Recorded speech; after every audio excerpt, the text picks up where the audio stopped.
Have you ever left a perfectly normal conversation and then 10 minutes later your mind opened a courtroom? A courtroom.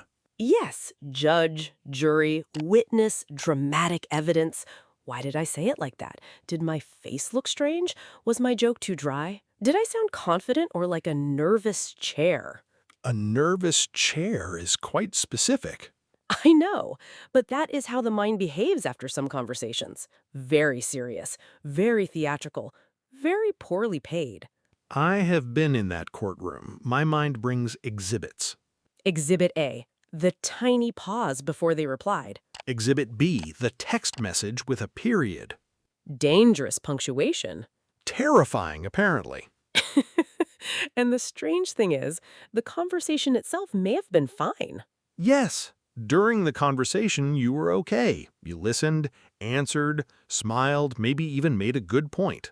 Then later, alone, your mind starts editing the whole scene. Like a director who is unhappy with the first cut. Right. Could we reshoot that greeting? Could we make the laugh more natural? Could we remove the part where I said, "you too," to a waiter who said, "enjoy your meal"? That last one has happened to almost everyone. It is a global human ceremony. But today, we are not here to make anyone feel embarrassed about that. No, we are here to give listeners a better way to leave conversations.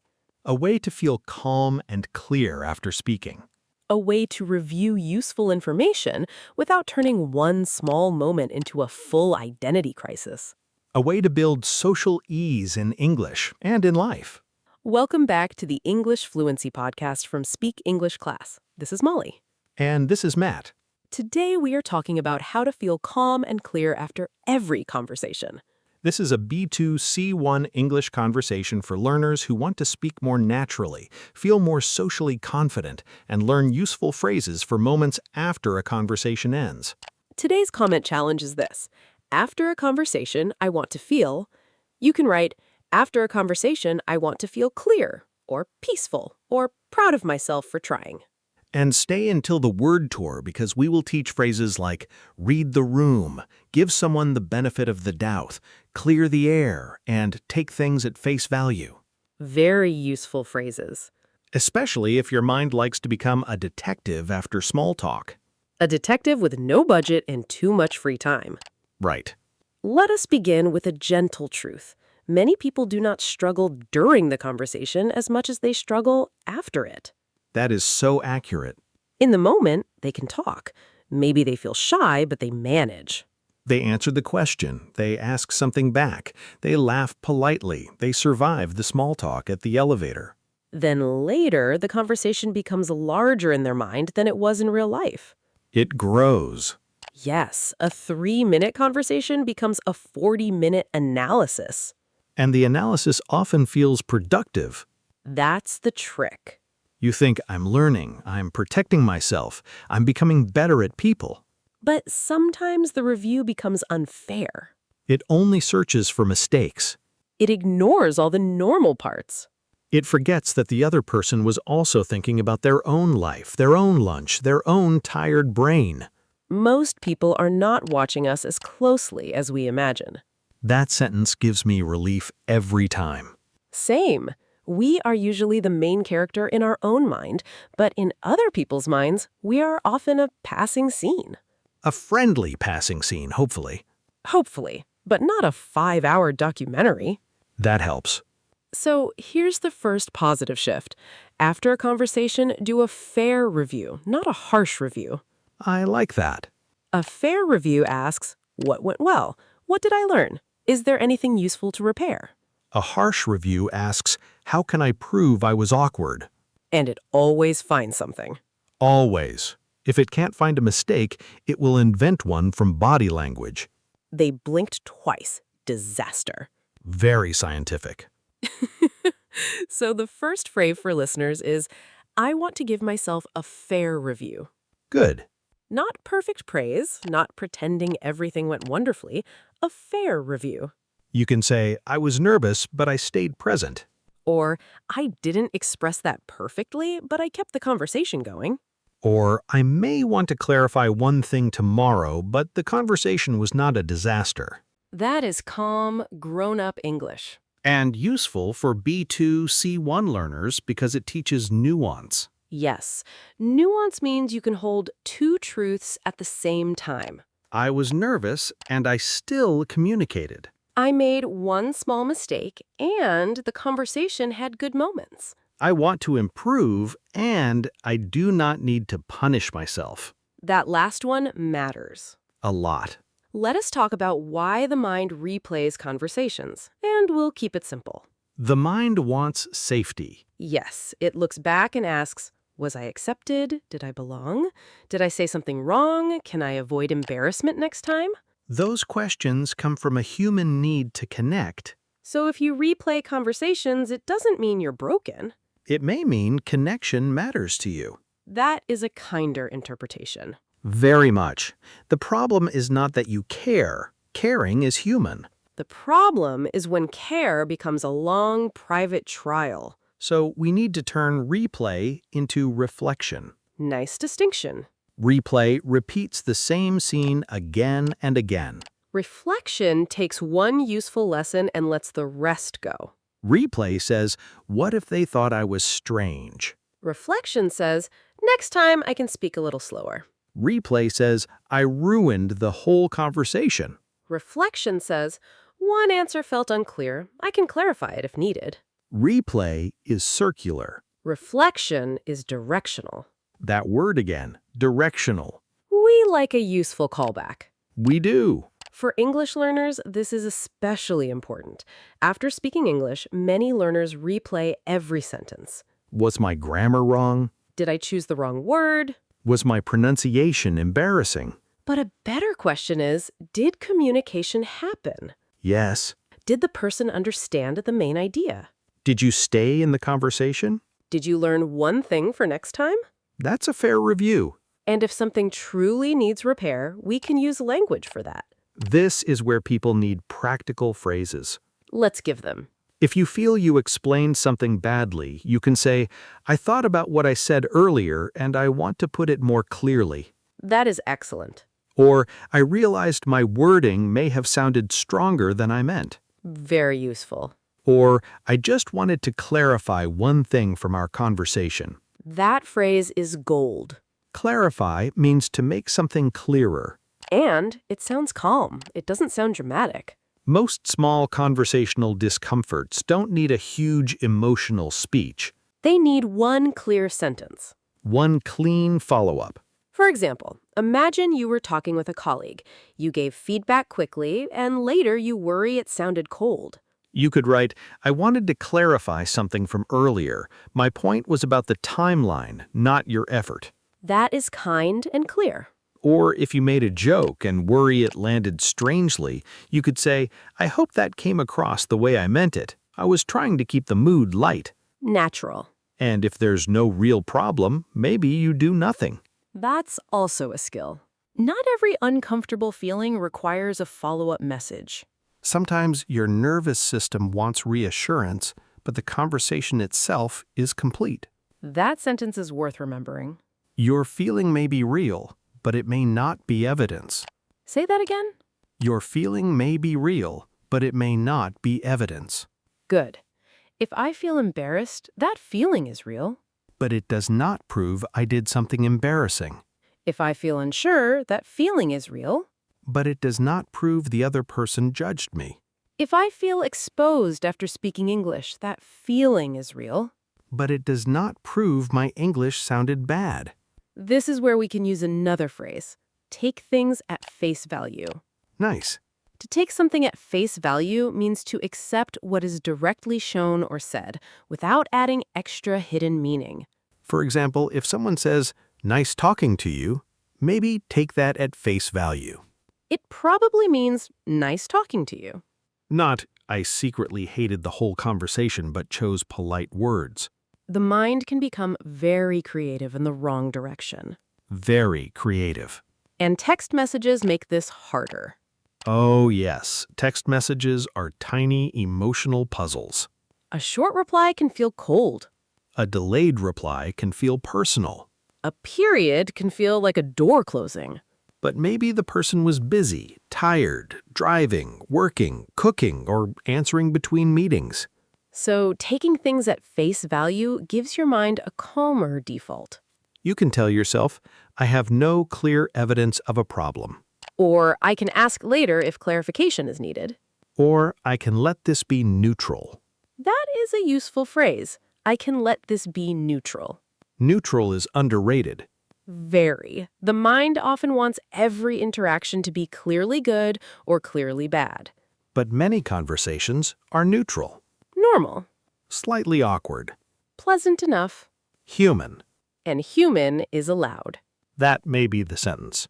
Human is allowed. Especially in English. Your English does not need to sound like a final draft. It can sound like a person thinking, Searching, repairing, laughing a little, asking for a word, saying, let me say that again. which is one of the best fluency phrases.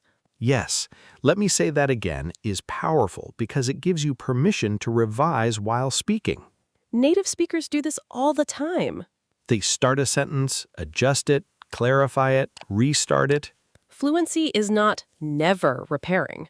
Fluency includes repair. Right. There it is. I know, it escaped. We allow one. Thank you. The point is, a calm speaker is not a perfect speaker. A calm speaker knows how to recover. That is such a better goal. Recovery. Yes. If you lose your words, you can say, give me a second. If your sentence becomes messy, let me put that differently. If you missed something, sorry, could you say that again? If you're not sure you understood, do you mean that? If you need time, I want to think about that before I answer. These phrases create social ease.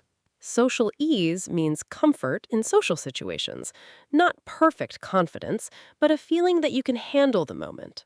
That's what many learners want. They don't need to sound like a movie character. They want to handle normal conversation without feeling destroyed afterward. Good word, handle. I can handle this conversation. I can handle a small awkward pause. I can handle needing to clarify. I can handle not being perfect. That's confidence. Quiet confidence. Let's talk about the moment right after a conversation ends. That first minute matters. Because the mind starts writing the story. Yes, if you immediately say, that was terrible, your body believes you. Even if it wasn't terrible. So we need an exit ritual. I like that. A small way to leave the conversation mentally. What would that sound like? First, name 3 facts. Facts, not fears. Fact 1, I had the conversation. Fact 2, they responded normally. Fact 3, I expressed the main idea. That already feels calmer. Second, name one thing you did well, Even if it's small. especially if it's small. I asked a question. I smiled. I stayed present. I used a new phrase. Third, name one useful lesson. Not 10 lessons. 1. Next time, I will speak slower. Next time, I will prepare 2 examples. Next time, I will ask for clarification earlier. That's reflection. Facts, 1 win, 1 lesson. Very clean. And after that, you leave the conversation in the past. You return to the room you are actually in. Good.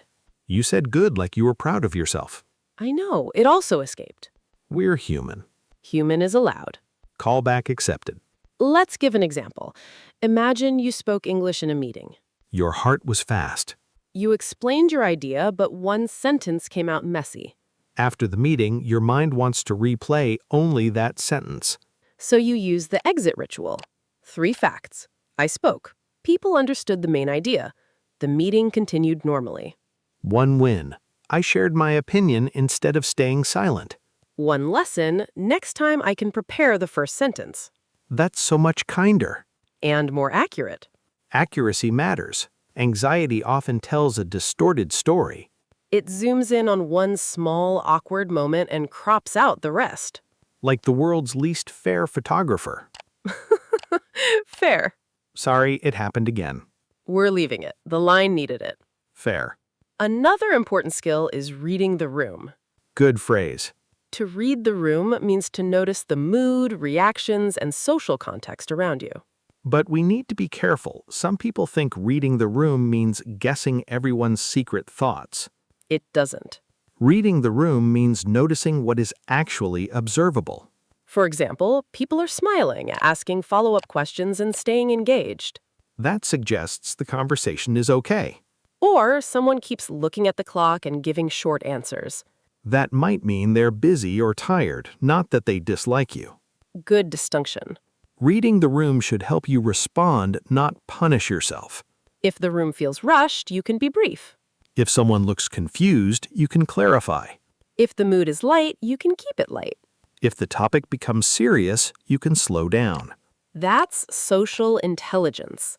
And it's learnable. Very learnable. Especially in English. Many learners think social English is only vocabulary. But it is also timing.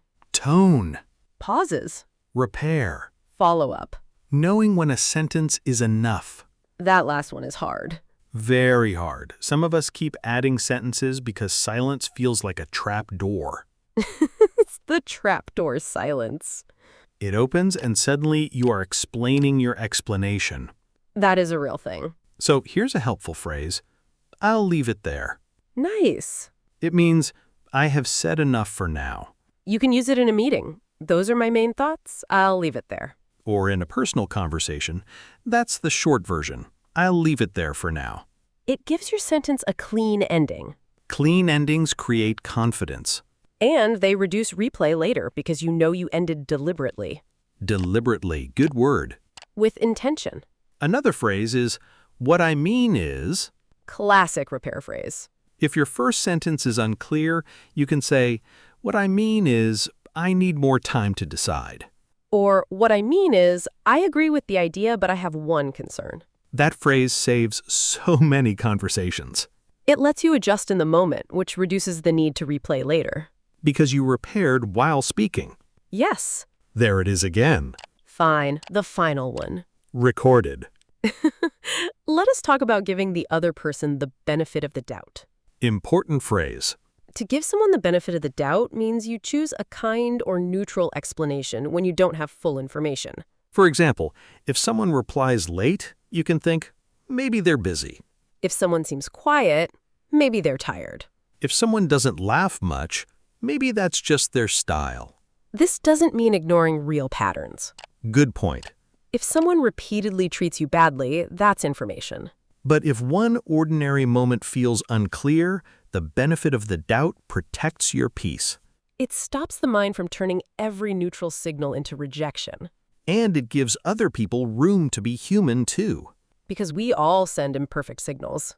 I have sent many. Same. Sometimes I'm quiet because I'm thinking, while the other person may read it as upset. Sometimes I reply briefly because I'm between tasks, while the other person may take it personally.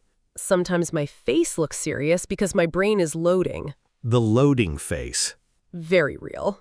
So, after a conversation, we can ask, what is the kindest reasonable interpretation? Not the fantasy interpretation. Reasonable. Not everyone loved me and I'm socially flawless. That would be nice, but suspicious.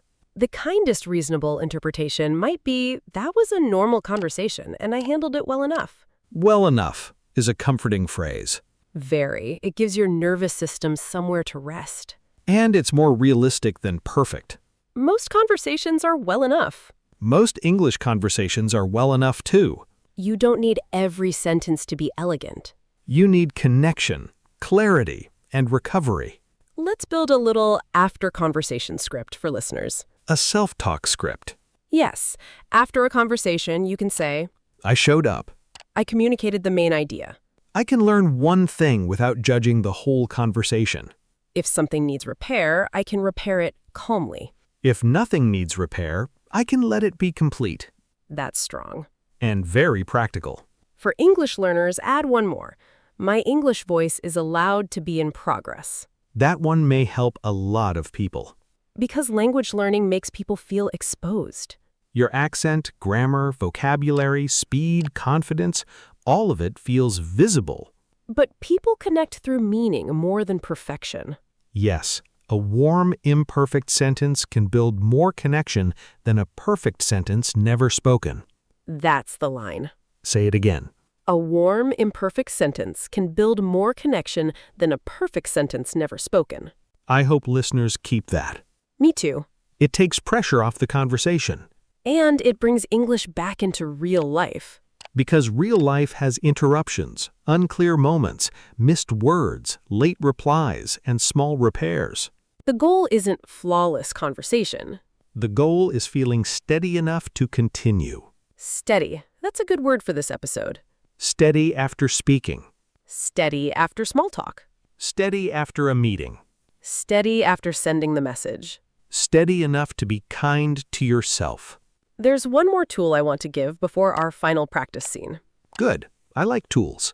After a conversation, choose one of three paths: enjoy, clarify, or learn. That sounds simple enough to remember. Path 1 is enjoy. If the conversation went well, let yourself enjoy it. That may sound obvious, but many people skip it. They receive a kind compliment and immediately investigate it. Did they mean it? Were they just being polite? Was my answer strange? But sometimes the mature response is, "That was nice." Let the good moment count. A positive conversation can become evidence, too. Evidence that you can connect. Evidence that your English can work in real life. Evidence that you are easier to talk to than your nervous mind says. Path 2 is clarify. If something truly feels unclear, use one clean sentence. I wanted to clarify one thing from earlier. I realized I may not have explained that well. What I mean was, Clean, calm, kind. no giant apology letter. No emotional novel sent at midnight. Please protect midnight from emotional novels. Midnight has enough problems. And path 3? Path 3 is learn. If the conversation had an awkward moment, take one lesson. One lesson, not a full personal investigation. Maybe the lesson is prepare a short answer for that question. Or ask a follow-up question when I feel stuck. Or slow down before I answer.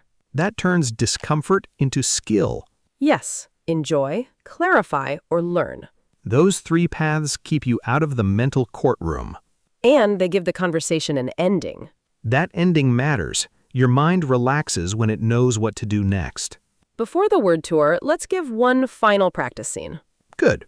Imagine you meet someone new at work or school. They ask, "How long have you been learning English?" You answer, for a few years, but I still get nervous when I speak. Honest, natural. They say, your English is good. Later, your mind says, maybe they were only being polite. So you take it at face value. They said your English is good. Let that sentence land. You give them the benefit of the doubt. Maybe they meant it. You do a fair review. Fact, I spoke. Fact, they understood me. Fact, they gave positive feedback. When I was honest and stayed in the conversation. Lesson, next time, I can ask them a question back. And then you let the moment be complete. That is calm. That is clear. That is what we want for you. Not a perfect social life. A steadier one. Not perfect English. English that can stay in the room. And now let us move to the word tour. These are the words and phrases from today. Use them when you talk about conversations, social confidence, and the small moments after speaking. Phrase 1. Mental replay. Mental replay means going back over a moment in your mind after it happened. Example 1. After the meeting, I had a mental replay of what I said. Example 2. A short mental replay can help you learn, but it should stay fair. Phrase 2. Fair review. A fair review means looking at what happened in a balanced way, including what went well and what can improve. Example 1. I gave myself a fair review after the presentation. Example 2. A fair review helped me see that the conversation was better than I thought. Phrase 3. Clarify. To clarify means to make something clearer. Example 1. I want to clarify what I meant earlier. Example 2. She clarified her idea with a simple example. Phrase 4. Clear the air. To clear the air means to talk calmly about a misunderstanding so people feel better. Example 1. I sent a short message to clear the air. Example 2, they cleared the air after a small disagreement. Phrase 5. Take things at face value. To take things at face value means to accept what is said or shown without adding hidden meaning. Example 1. He said he was busy, so I took it at face value. Example 2, when someone gives you a compliment, try taking it at face value. Phrase 6. Give someone the benefit of the doubt. This means choosing a kind or neutral explanation when you don't know the full story. Example 1. Her reply was short, but I gave her the benefit of the doubt. Example 2, he looked serious, so I gave him the benefit of the doubt and assumed he was tired. Phrase 7. Read the room. To read the room means to notice the mood and social context around you. Example 1. I read the room and kept my answer brief. Example 2, she read the room and changed her tone. Phrase 8. Social ease. Social ease means feeling more comfortable and steady in social situations. Example 1. Practice helped me build social ease in English. Example 2, he speaks with social ease because he knows how to recover. Phrase 9. Follow up. To follow up means to contact someone again after a conversation, usually to add, confirm, or clarify something. Example 1. I followed up after the meeting with one clear sentence. Example 2, she followed up to thank them for the conversation. Phrase 10. Leave it there. Leave it there means to finish your point without adding more. Example 1. Those are my main thoughts. I'll leave it there. Example 2, I explained the issue clearly and left it there. That is our word tour. 10 phrases for feeling calmer and clearer after conversations. Before we finish, let's return to the comment challenge. Finish this sentence. After a conversation, I want to feel... You could write, after a conversation, I want to feel calm. Or, after a conversation, I want to feel proud that I tried. Or, after a conversation, I want to feel clear instead of replaying every small detail. Write your sentence in the comments. We read them, and your sentence may help another learner feel less alone. And remember, one awkward sentence doesn't define your whole conversation. One conversation doesn't define your whole social confidence. One English mistake doesn't define your English voice. You are allowed to speak, repair, learn, and continue. Take care of your English. And take care of the person who is learning to leave conversations with more peace. This is Molly. And this is Matt. You have been listening to the English Fluency Podcast from Speak English Class. See you next time. Your progress doesn't end here. To continue advancing your English skills, click on the next video or explore the additional videos we've thoughtfully selected for you.